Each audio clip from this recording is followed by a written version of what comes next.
How you guys doing today? It's Anthony Ganji. Welcome to another episode of Chair Talk. Guys, as I was going through the YouTube feed, I noticed the Carly Gregg case. And this is a case that happened last year, March 19th of 2024.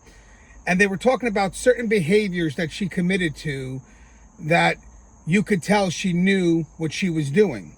So what I wanted to do was do an episode real quick that talks about the behavioral indicators of consciousness of guilt during criminal acts. So basically this is evidence that demonstrates a defendant's awareness of wrongdoing at the time of the offense.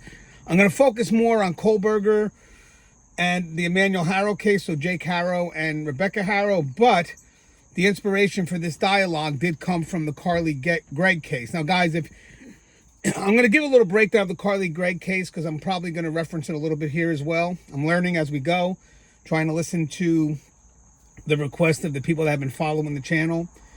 I also did a video about her probably about a year ago, maybe a little less, in which what life would be like for her in an adult facility, because even though she was a juvenile, she was 14 at the time. Now I believe she's 15. What would happen if she was sentenced to an adult facility? It's a great dialogue. I posted it up on my community board. But I just want to quickly go over the Carly Gregg case because I'm probably going to reference this a little bit as well. And this happened in Brandon, Rankin County, Mississippi. So incident took place inside the family home. When? It was March 19, 2024. Carly Gregg was 14 years old at the time of the shooting. So what happened? Carly fatally shot her mother, Ashley Smiley, who was 40 at the time. Mother was a high school math teacher, with a .357 Magnum revolver. Afterwards, she even texted a friend allegedly saying, "Have you ever seen a dead body? My mom is in there." She then attempted to ambush her stepfather, Heath Smiley, by using her mother's phone to send him a message, "When will you be home, honey?" And when Heath arrived home, she shot him in the shoulder, but he survived, wrestled the gun away, and called 911. Then you see her fleeing from the scene on camera. And Carly also tampered with evidence, they say, including moving a home security camera. So the charges that she got was first-degree murder, that was for killing her mother, attempted murder for shooting her stepfather, and tampering with evidence. And for that, they had for hiding the camera afterwards. So the trial and defense, Carly rejected a plea deal that would have carried around 40 years in prison. Her attorneys pursued an insanity defense, citing hallucinations, depression, self-harm history, emotional numbness from medication. Prosecutors argued her texts and actions showed awareness of wrongdoing and planning. So the verdict of this case and sentence was in September 2024, a jury found her guilty on all counts. She was sentenced to life in prison without parole, that was for murder, 20 years for attempted murder, and 10 years for tampering with evidence. And the sentences are to be served consecutively. So basically, if she completes her life sentence, you got 20 years on top of that, 10 years on top of that. So appeal status. In April 2025, her defense team filed a new motion in her appeal asking that her pre-indictment mental evaluation documents be added to the Mississippi Supreme Court records. And as of now, that appeal is still ongoing. But now when I watched this video, I was like, you know what?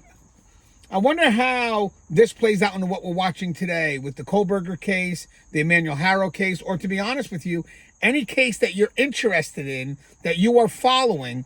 This is pretty much a good guide, if you will, that can help make you, make the decision to see, this person know what they were doing, or was this really situational? I remember watching something with Jeffrey Dahmer where they were pushing for the insanity plea. So basically he didn't know what he was doing was right or wrong. That's what they were claiming. And they were leaning on what he did, eating people. You got to be insane to do that.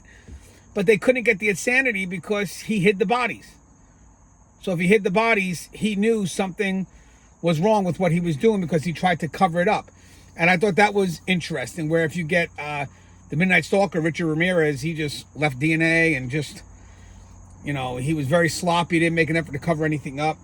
So again, I'm going to give you it's sort of a comprehensive list of behavioral indicators of consciousness of guilt during criminal acts. I'm going to kind of refer to some quick things about Kohberger, Emmanuel Haro's case, so Jake Haro, Rebecca Haro, and then I'll probably touch on a little bit of Carly Gregg's, and that's what's inspired this dialogue.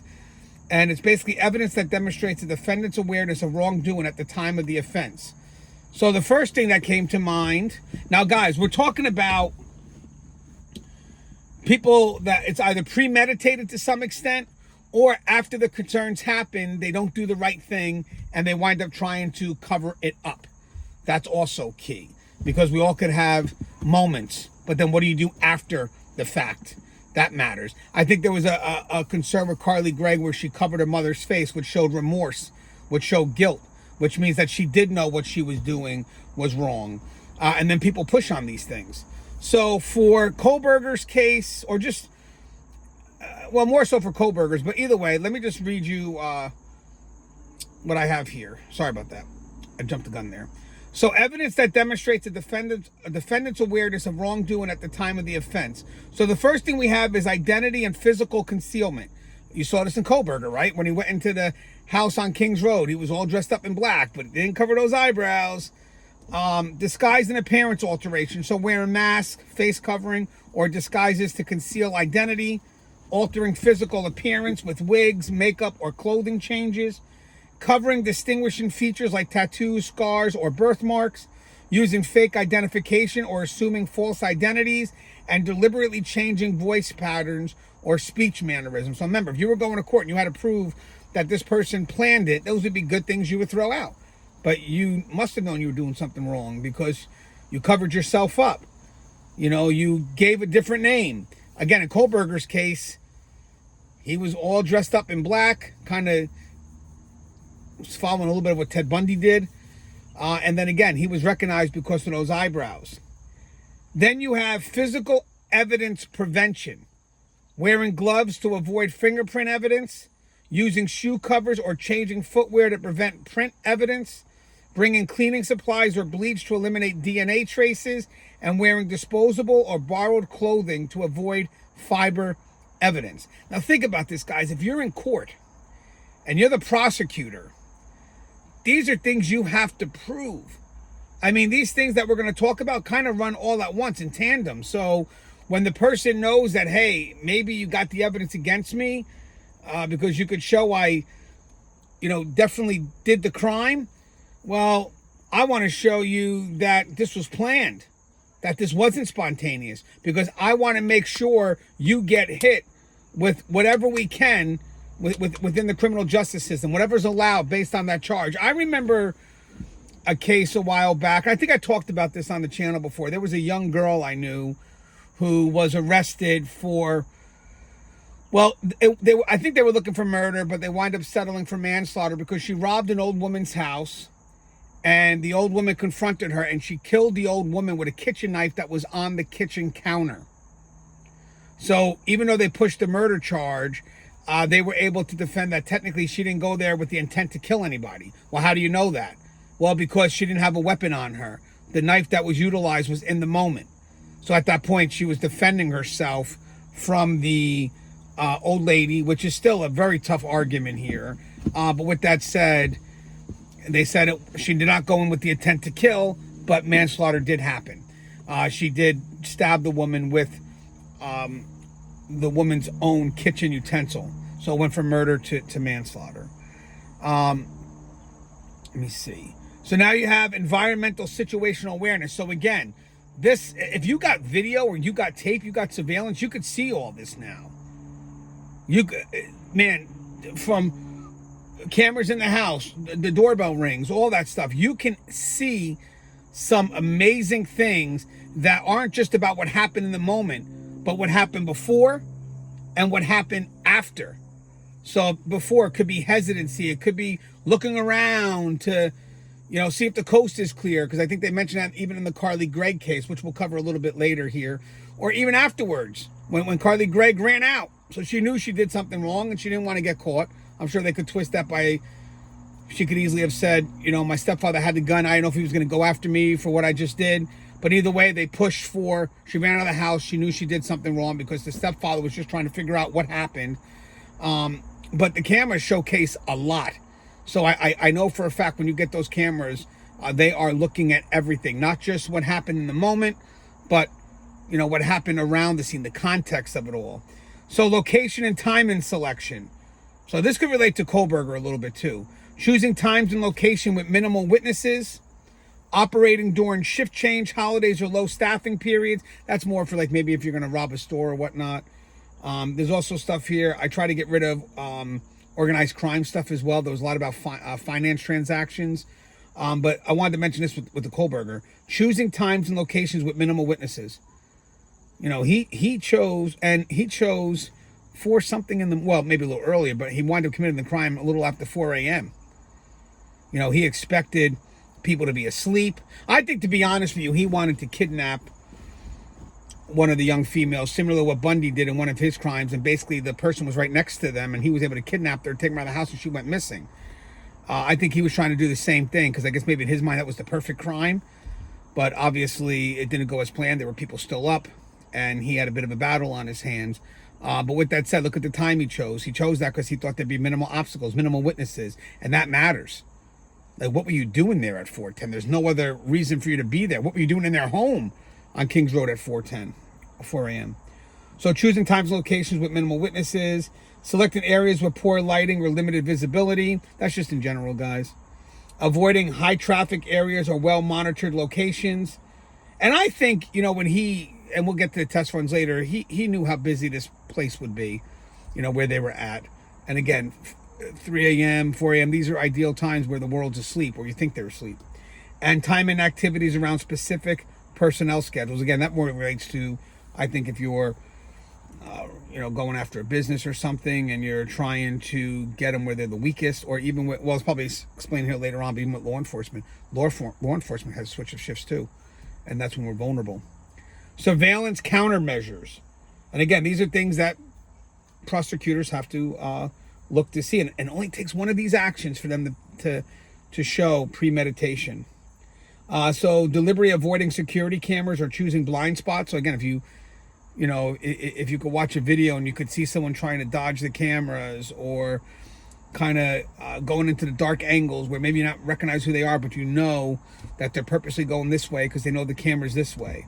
Disabling, covering, or redirecting surveillance equipment. They talked about that with the Carly Gregg case. Conducting reconnaissance of security systems beforehand. You know what's funny? I don't know if this really happened, but there was a story going around, and I think it may have been proven false, but I want to put it out there just in case. For Rebecca Haro, they said that they may have thought that she may have went to the place, Big Five, a few days prior to see if the cameras were really working, by saying her car was stolen, and that's when she found out there was no surveillance cameras. I don't know how much true that story, I don't know how much of that story is true, because obviously that's not the only area that would have surveillance cameras, but I brought it up just to kind of show you that there could be times where, you know, there are ways where they're going to check to see if there's cameras around, and they know if there's not that many cameras, there's a good chance that they could be more successful. Cameras present an obstacle to them. Using counter surveillance techniques to detect law enforcement, and employing lookouts or spotters to monitor for threats. Active evidence elimination. Now, part of this will definitely relate to the Emmanuel Haro case, but so you got wiping surfaces, handles, or touch points during the crime, disposing of weapons, tools, or incriminating material immediately, cleaning up blood, DNA traces, or other physical evidence. Now, I think this is what's going on in the Emmanuel Haro case. I think they swept the house, and they basically saw a lot of concerns, probably some evidence that there was abuse going on in that house. Maybe they did some checks with their equipment, saw blood splatter, a bunch of things. They even checked the dumpster. So of course there was probably efforts to clean that from Jake and Rebecca. So that's going to be interesting, because that shows you at this point here, you didn't do the right thing. Even if you accidentally hurt the child, did you bring the child to get help? Did you do the right thing afterwards? I think also with Jake's first case with Carolina, and well, later she became Promise Faith, he was Googling stuff on how to feed her when she had broken ribs. So you know that you did some damage to her, and instead of you getting her help, you're trying to figure out ways to work around it so you don't get concerned about turning yourself in. So I'm sure they'll do some digital forensics with this as well. But again, it's the Emmanuel Haro, that's evidence. That body is evidence. That body is going to tell the story of Jake and Rebecca and what they did. But right now, we're leaning a lot on promise faith because that's the only living proof of right now that we have of how experienced at child cruelty Jake Haro is. So again, you got removing or destroying documents, receipts, or records, and then burning, burying, or chemically destroying evidence. I've been thinking about that. When you go to bury a body, you're hiding the evidence. That body is the evidence. Then you have evidence contamination and misdirection. So planting false evidence to implicate others, wearing clothing belonging to someone else, deliberately leaving misleading traces or signatures, creating false crime scenes or staging scenarios, introducing extraneous evidence to confuse investigation. I don't know if this was playing out with Jake Haro. I believe a lot of us at first thought that Jake Haro was taking the police on a bit of a wild goose chase, but when they did the conference, the police did say, we kind of know where he is, or where he's expected to be, Emmanuel. They just haven't found him yet, so there could be a lot of reasons why that is. So, but if that wasn't the case, if Jake Haro would have sent them on a wild goose chase, that's kind of what that is. You know, if he was pushing into this one area and that's where Emmanuel, let's say, wasn't, well, then that's creating a false crime scene. It's a lot of things there, but I don't think that's the case. I think Jake made an effort, and I think, unfortunately, the body is not where it's supposed to be. And as I said, I'm only going by that because during the conference, the officer said, or the DA said, that they pretty much know where the body is, or where the body should be. Verbal indicators of awareness. So now, these are just statements that could be said between people that could note that they knew they were doing something wrong. So statements like, don't call the police, or, hey, this never happened. So maybe that could be some dialogue that Jake had with Rebecca, right? Could have had that dialogue, and now it's like, was this an accident or not? Because now you're going into cover-up. Again, we don't know at this point. Instruction to witnesses. If anyone asked, or you didn't see anything, so a little bit more of intimidation. References to legal consequences. Oh, we could go to prison for this. I'm sure that dialogue was exchanged between Rebecca and Jake. Expressions of doubt. Are you sure about this? Or this feels wrong. Could be an exchange there. And knowledge-based statements. It's your word against mine. Remember, the mother of Vanessa for the Emmanuel Haro case. So the mother of Vanessa, who was Vanessa being the mother of Promise Faith, or Carolina. The mother of Vanessa puts a lot of it on Jake. Now again, they said Vanessa was just as part of it because maybe she allowed it to happen and didn't do nothing or whatnot, because that's a big part, that there's negligence on there too. You're definitely, if you're not doing what you can to protect your child, you're going to be held responsible for the outcome as well. But now it happens with another woman. So I do see the pattern more with Jake, and then just how he affects his surroundings. But the scary thing is, Rebecca could be the same person. She could be just like Jake. And now the problem is, you got two crazy individuals now being the parents of, well, I know there's another child involved, but Emmanuel Haro. That child never stood a chance, if that's the case, because there'd be no one defending the child. Communication protocols and accomplices. So we see this a lot with gangs in the correction setting, but obviously when they know they know they're going to do something wrong, they start writing in code. I may also see this in a lot of organized crime.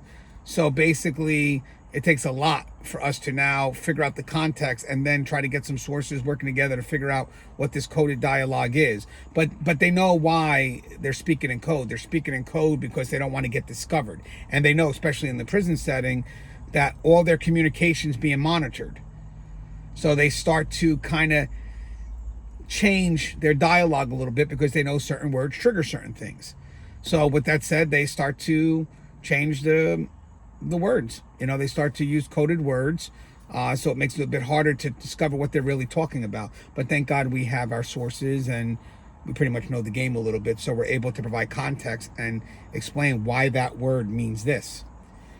So again, using code words or encrypted messaging systems.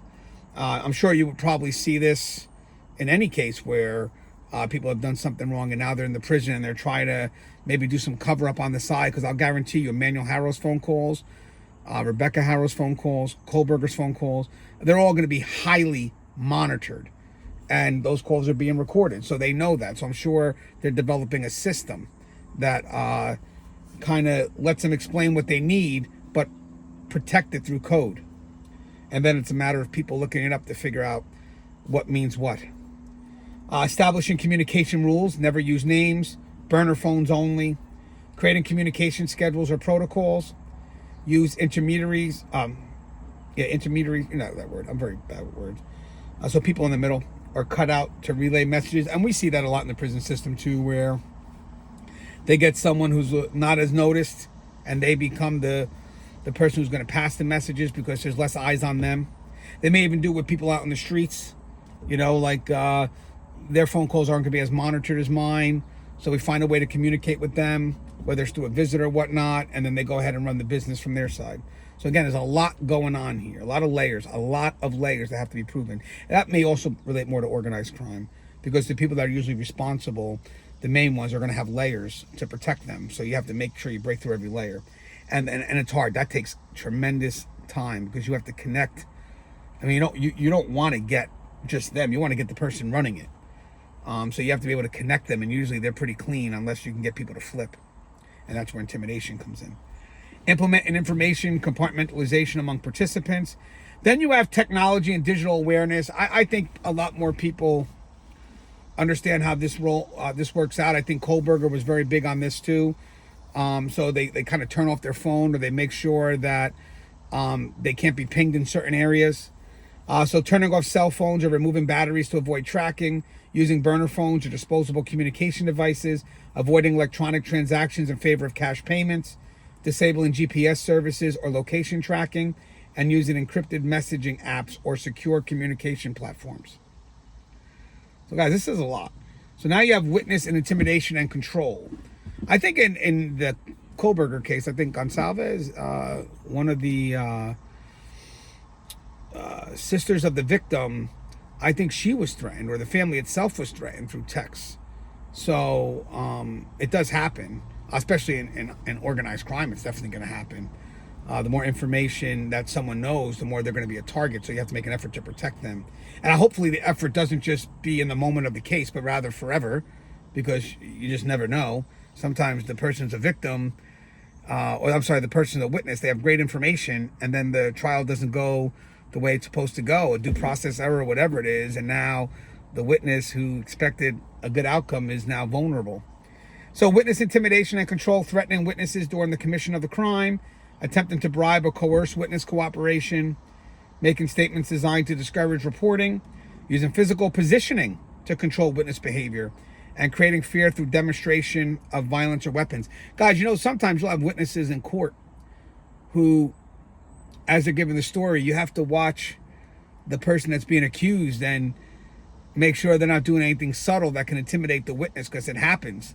Even if it's just a dead stare, mad dog look, it happens. And if that witness doesn't feel comfortable because they feel that, hey, I know the person being accused has to hear my statement, but right now I feel that they're threatening me with how they're looking at me, I'm just a little nervous. You got to do what you can to make sure you get that witness's statement as best you can. So sometimes they could remove that person that's being accused, so the witness can feel free to say what needs to be said to hold that conviction. And in some cases, a lot of witnesses, they may not want to do it in front of the individual for their own safety concerns. So that has to be discussed between the prosecutor and the defense team to say, hey, listen, I got a witness here, but right now I just don't feel comfortable exposing who this witness is. So maybe there's some way we could do it in a private manner, so it doesn't push on any safety concerns for that witness. And then that's a lot of legal challenges there. So we talked about victim manipulation, so making statements to discourage victim cooperation, exploiting victim vulnerability, sometimes a victim could have a criminal history, could be less credible. So again, it's about challenging the credibility of the individual, which is something that people do, especially if let's say we were just discussing the other day in Emmanuel Haro's case, the Perkins offense. the Perkins operations, which I don't really think that happened, because that takes time to build a rapport and then openly admit to what you've done. But I did a great show on why people would do that. You got to watch that video because it's really a good video. Me and Gary York covered it. But with that said, if you use informant that could be an inmate, yeah, their credibility could be tested. You know, so that all that stuff has to be kind of figured out before that person gets utilized for an operations like this. But again, me and Gary covered that in detail. You guys really got to watch that episode. It's a few episodes in. Targeting victims less likely to report to be believed. You saw that actually with also John Wayne Gacy, you know, right? Didn't he start going after troubled kids, troubled boys, until eventually there was one family that really was concerned about what happened to their son?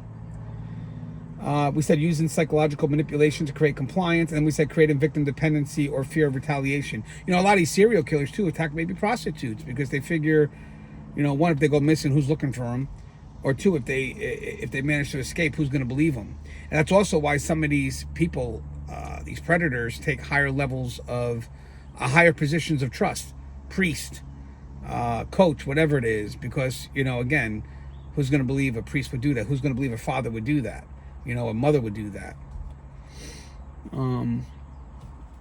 So planning and premeditation. Okay, this is more about planning now. So rehearsal and preparation behaviors. So you're going to see this with Kohberger, but conducting dry runs or practice sessions, coordinating detailed plans with accomplices, preparing alibis and cover stories in advance, establishing escape routes and contingency plans, and acquiring specialized tools or equipment for the crime. You know, conducting dry runs. How many times did Kohberger check out Kings Road?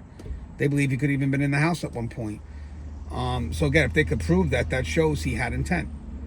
Resource allocation for consequences. So basically, this is more about bringing extra money for potential bail. So it's like, I know I'm going to do something wrong. Let me just back myself. Make sure I have money ready. Having legal contact or attorney information prepared. Making arrangements for family or business responsibilities. Setting aside funds for potential fines or restitution. They all look for this, guys. Preparing false documentation or identification. Now, this is a false narrative. You saw this really big with the Emmanuel Haro case, where Rebecca and Jake, well, one, Rebecca gives her story about being attacked while she was trying to change Emmanuel's diaper. Someone said, hola, they hit her from behind. Then when she came to, the baby was gone. She ran into the Big Five and someone took my baby. So there's a false narrative that they played with. Then they went ahead and did a press conference with it, her and Jake, continuing the story. So again, that's a false narrative. That's definitely something that holds weight when you're looking about premeditation or just, you know, cleaning it up afterwards. You know you did something wrong. Now you've put together this story, and this is what we're running with. And who knows how long the baby was dead for, too. I mean, this could have been something that the baby could have died a couple of days prior, and now they decide, hey, let's go do it. Let's run this out. Let's do it. So at that point, maybe the baby's already buried, you know, and now that she gets the okay to run this story. I would love to see if they had communication right before all this happened. So creating fake paperwork, contracts, or official documents, forging signatures or official stamps. I'll guarantee if they were interviewed by police, you know, they're signing statements. So there's a lot of falsifying legal documentation, because while they're doing reports, police are going to need them to sign their statements. And also if they're being videoed, there's a video. That's what you just said. You just told us that. So now you're pulling back. That's why Rebecca's staying maybe true to her story. Establishing false business fronts or legitimate appearing operations. That's for something outside of this. Using official looking uniforms or identification. Again, not for this, just in general. Creating elaborate cover stories with supporting evidence. Alibi construction during the act. And this is unique. This is basically, we know you committed the crime, but you already constructed an alibi of where you're going to be. So making public appearances or creating witnesses before or after. Using technology to create false location evidence. Coordinating with others to provide false testimony. Creating documented activities to support false narratives. And establishing timeline confusion through misdirection. And then you got the psychological and physiological responses. So I thought this was unique because I saw this in the Carly Gregg video that I was just recently watching. Now, guys, if you get a chance, as I said, I did a video about her going into prison system. But there was a video of her at the house pretty much right before the crime happened, during, and then after. And you could see she's a bit nervous. She's looking around, making sure the coast is clear. There's a lot of things there that make you look at her and say, wow, she's doing something, or she's getting ready to do something she's not supposed to do. And I think that takes into account when she didn't know what she was doing. Well, then why did she literally look both ways? What is she doing here? If she knew she wasn't supposed to do anything wrong, what's up with these actions that she's doing right here? So stress and anxiety manifestation. So visible nervousness, shaking or trembling during the crime, excessive sweating despite environmental conditions, rapid breathing or hyperventilation patterns, voice changes, stammering or speech difficulties, and fidgeting, pacing, or restless behavior. And then you have behavioral restraint and hesitation. So showing unusual caution or hesitation during criminal act. So maybe you're going to go do it and then you stop and it's caught on camera and then you go do it anyway. There's your moment. Maybe loading a gun. I think in Carly Gregg's case, I think they mentioned also something, I could be wrong, but I heard something about her loading the gun before she used it. There's premeditation right there. Was the gun loaded when you got it? Or did you load it yourself? Repeatedly checking surroundings, you're looking for observers. We talked about that. Expressing verbal doubt or second thoughts. Again, that could be, not just watching the video. That could be through conversation, whatever it is. You sure you want me to do this? Demonstrating internal conflict through body language. That's something I sometimes these videos will showcase. Like they know they're going to do something, and then it looks like they're going to push forward, but then they stop, and then they say screw it, and they go. And then take an unnecessary precaution that slows the criminal process. Now, I want to also talk real quick about the legal system exploitation. I noticed, in my line of work that when the evidence is dead to right, I got you. People no longer focus on the evidence. They focus on due process. They focus on the credibility of witnesses. And yet it kind of moves us further away from we have the exact evidence here. Now we're working on time frames and I have bad counsel. Just due process errors because, at the end of the day, the evidence is so damning. I'm going to try to go for these other violations or attack the credibility of the witnesses. Just find one loophole. So again, structuring transactions to avoid reporting thresholds, exploiting jurisdictional boundaries to complicate prosecution, timing actions around legal deadlines or statute limitations. So again, putting a rush on something when you may need more time. Using knowledge of evidence rules to avoid creating proof and demonstrate an understanding of specific legal procedures. So I want to mention something. Now, if you're a lawyer, you're probably going to know way more about this than I would, but I want to mention it here.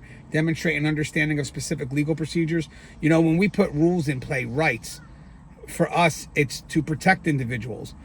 For people that are looking to manipulate the system, it's for selfish reasons, for their own gain. And sometimes, we get so blinded by it's their right that we don't realize that they're using that right to manipulate an advantage for them. And then you have people that have law enforcement avoidance, so using police scanner frequencies or monitoring emergency channels. I don't know if Kohberger had that, but it wouldn't shock me if he did have that. Avoiding areas with known law enforcement presence, timing activities around police shift patterns, using knowledge of police response time and procedures, and implementing specific anti-law enforcement tactics. And then I have escape and evasion preparation. So we have immediate flight, which I saw with Carly's situation. I also saw that with Kohberger's situation, because Kohberger, as soon as he committed the crime sometime after 4, you hear the car peeling out and you hear him leaving. So that's, gone. He knew he did something wrong. 100% he knew he did something wrong. Having vehicles prepared, even though his case is already over, he pled guilty, but I'm just using it as an example in case he was to try to go another route. So having vehicles prepared for quick departure, establishing predetermined escape routes with alternatives. Maybe that's why he, could have circled the block a little bit. Also did his dry runs. I'm going to do this, but I got to get out quick. I'm going to go this route. Creating caches of supplies, money, or identification. You may also see that with the Delphi case with Richard Allen too, because the way he picked his targets, he pretty much took him to an area that was out of view and then committed the crimes there. Arranging transportation that cannot be easily traced and planning for immediate departure from the jurisdiction. So that's immediate flight. Then long-term evasion, having false identification or documents ready, establishing safe houses or hiding locations. You see that a lot when people are on the run for a while. creating financial resources that cannot be easily traced, and planning for extended periods away from normal life, and then having contacts who can provide assistance or shelter. You know, the Vicky White, Casey White, I mean, if you look at her, that's from Alabama, the inmate that was able to plan an escape with Vicky White, a high-ranking jail official, I believe a captain, or definitely someone at a higher rank. You know, she sold her house, dyed her hair. I mean, she was pushing for long term, even though I think she knew they were going to catch her. I think she knew that, but she still tried to make the effort for long term, have some money put aside, and really start trying to see if they could plan a life together. Another example is the case out of Dannemora back in 2015 with Joyce Mitchell and the two inmates. And when she failed to show up, they had to figure things out in the moment. And that was a little bit more pressure. And then they wind up finding some spot in the woods, and just wasn't really long-term thinking in their end because the plan backfired. And I want to say this is the legal significance of it all. So I want to wrap it up. So these behavioral indicators are particularly powerful in court because they demonstrate contemporaneous, forgive me with the words, guys, you know what the word is, awareness of wrongdoing, making it difficult for defendants to later claim. Ignorance of the law. So if you're able to prove any of this, the defendant can't claim that they were ignorant to the law. They lack criminal intent. They had diminished capacity. So let's say Carly Gregg's case, accident or mistake, or good faith belief in legality. The presence of multiple indicators from different categories creates a stronger case for consciousness of guilt, as it shows a pattern of behavior consistent with known wrongdoing rather than isolated coincidences or explanations. So I believe there's a lot there I gave you guys. I'm having fun learning the process as well. So as I get to share it with you, I'm also learning as well. So when your comments come in, I feed from those comments. And then each time I look at something now, I can filter it through a different lens. It's pretty impressive, you know, what you can learn from the audience here. The true experts aren't us. The true experts are the people that are following these cases and commenting and just telling us where to go. So thank you for making me better and trying to provide a channel that continues to gain your interest. As always, guys, the show is Tear Talk. Stay safe, and more to come.